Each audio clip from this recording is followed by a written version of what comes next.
Armstrong Strongman at Thuranchi Ramaturaka.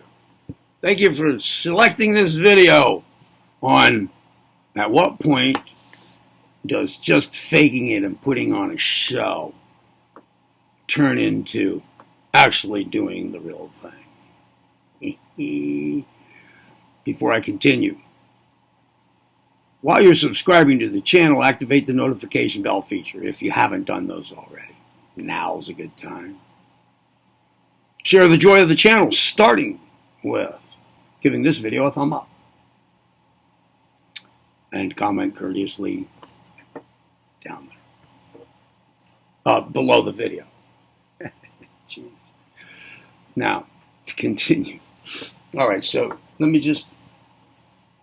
Hi, Allie. My wife. I'll tell you what instigated this video, and that'll get us right into what I have to say.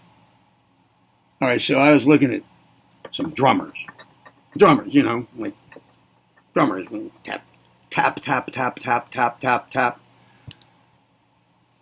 Videos, different bands, you know, rock and roll bands. Getting kind of, you know, pretty impressed with some of them. Okay, well, this led into heavy metal drummers, you know, because they can be pretty damn brutal in a good way. I mean, it's not my kind of music exactly, but doesn't matter. I was looking at drummers and their skills, and I come upon. Okay, so it gets to an extreme now, and what I'm looking at, I get to a death metal band, right? I forget what the heck they were called. But anyway, it was said something like there was a description somewhere having to do with the video. You know, this is music that would scare Satan. So I click on it. Yeah, I want to see what it is. And it's kind of like a satanic cult band. Now, I don't know. Okay, so there's it looks like it's on fire, but it's not. It's a picture behind the drummer, I guess, or off to the side backdrop thing. You know, a big upside down pentagram. You know, 2 points up, 1 point down. It's supposed to be the satanic version of it. You know, the upside down version, the inside out version, the backwards version, whatever, the opposite version. All right. Yeah, that one. And all there was the drummer. That's the only person I could see. But the stage was kind of dark. And this person has a big mask on with horns coming out of the head, you know. It's supposed to be like demons. Okay. And, you know, the death metal voice thing. You know, thunderous kick drums. You know, it doesn't mean anything to me, that stuff.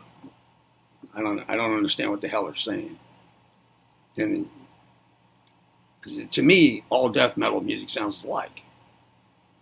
Oh, that's death metal. Oh, that's death metal. Oh, that's death metal. Oh, that's the death metal song. It's like there's only one song and everybody plays it. That's the way I hear it anyway.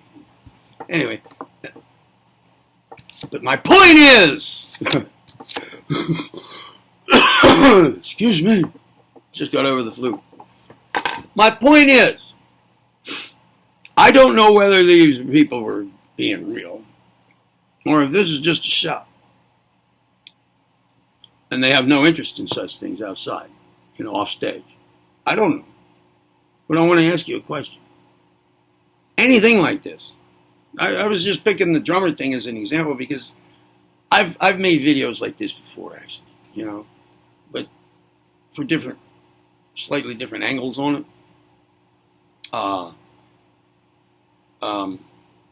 The first time I did it was about, you know, when spirit cooking was an issue with Hillary Clinton.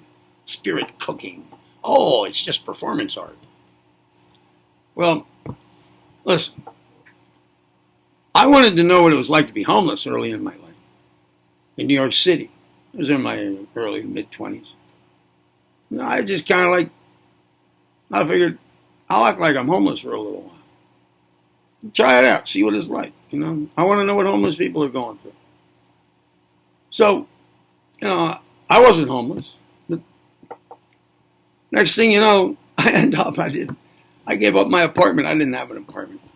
Actually, I used to have 3 of them at one time in New York City. And I let them all go for some reason. It was summertime. I had a tree I could sleep in. I called it the Sleeping Tree in Tompkins Square Park in the Lower East Side. What's now called the East Village. Back then it was actually called Alphabet City. Tompkins Square Park, there was a sleeping tree. You could lay in there. The limbs folded up around you, like around your knees and then around your waist. You just lay on a horizontal branch about that big around. Right? And it's just like a cradle. You couldn't fall out. I'd sleep in there sometimes. It was kind of cool. Anyway, then I got to standing in a soup kitchen lines. Next thing you know, really, I was homeless. Well, I didn't mean for that to happen, really.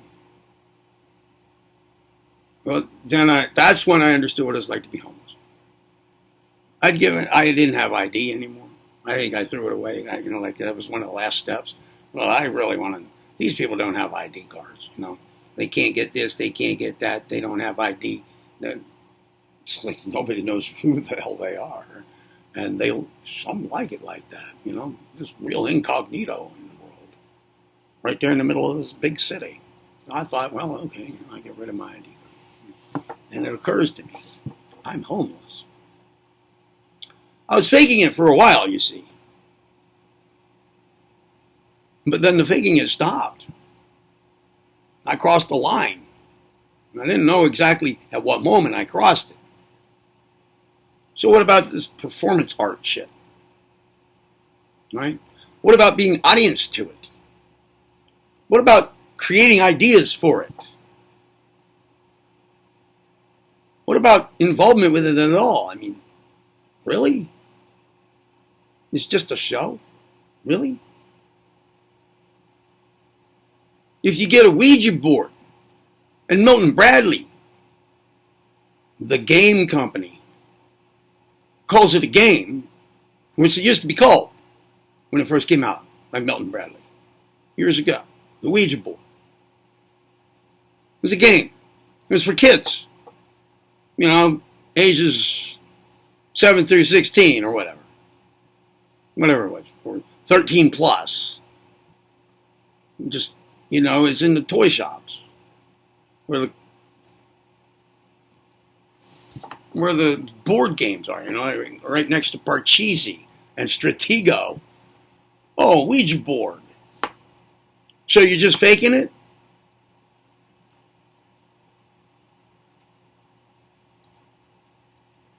What if you don't play by the rules?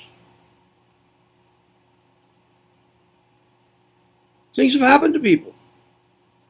People have found themselves through just playing around, playing with certain symbols in certain ways, like they're just looking for trouble.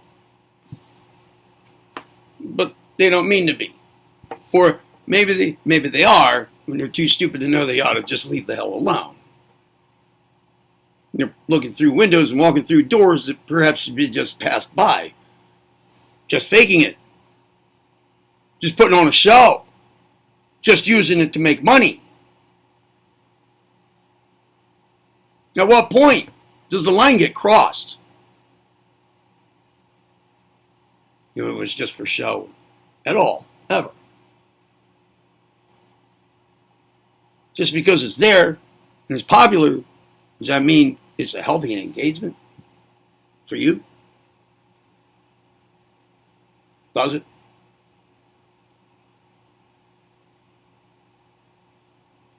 I mean, how much horsing around do you actually get sucked into in life?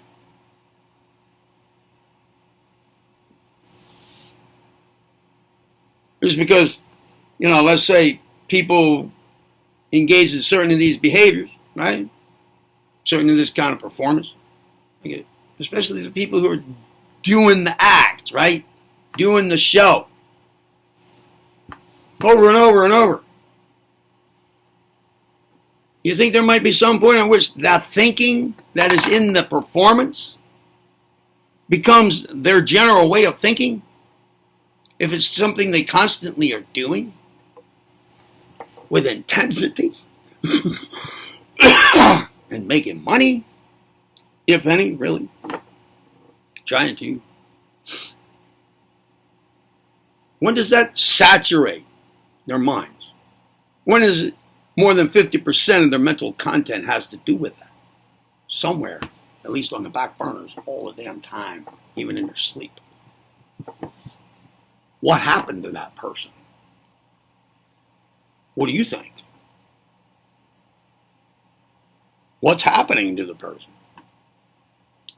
What's happening to you? The admirer, the follower, the listener,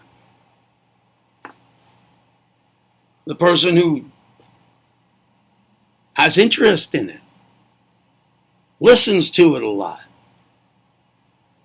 Just because a person takes the headphones off and walks away and seems to be unchanged, where is that person's head even now? If they're walking away seemingly a little unchanged, not bothered by it, wanting to hear more, or where's it going to end up?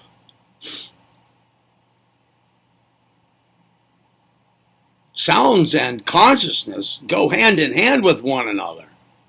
Sound is very primal. Vibration itself.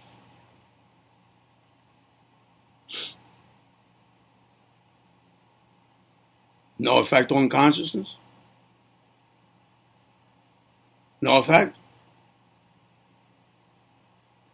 Has no impact in other planes of being? Huh?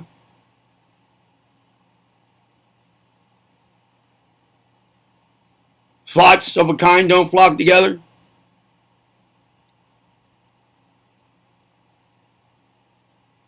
Thoughts as things, presences in the astral plane? You think no entities or beings are attracted to certain kinds as opposed to others? I mean, what? Where have you been?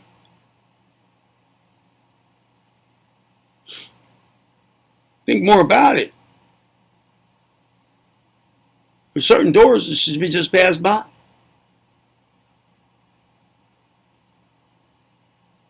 Because the line does get crossed. There's always that line. And usually lines like that are not easy to see when you're standing right on them and taking the next step. It's like that's a point at which, it's kind of like analogous to a fly on the wall that can see everything, right? Except the bottom of its own feet.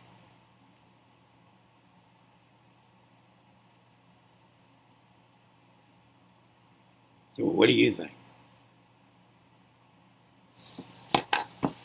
What are you going to watch out for a little more closely now? What are you going to maybe stay away from a little more, if you can, now, as a result of this video? Try to make it at least one thing. All right. Thumb up. Share. Subscribe. Get notified. Comment. Courteously. Right down there under the video. I'm Turk Strongman. This is Tharanji Ramacharaka. Put that in your pipe and smoke it. See you in the next video. Be well.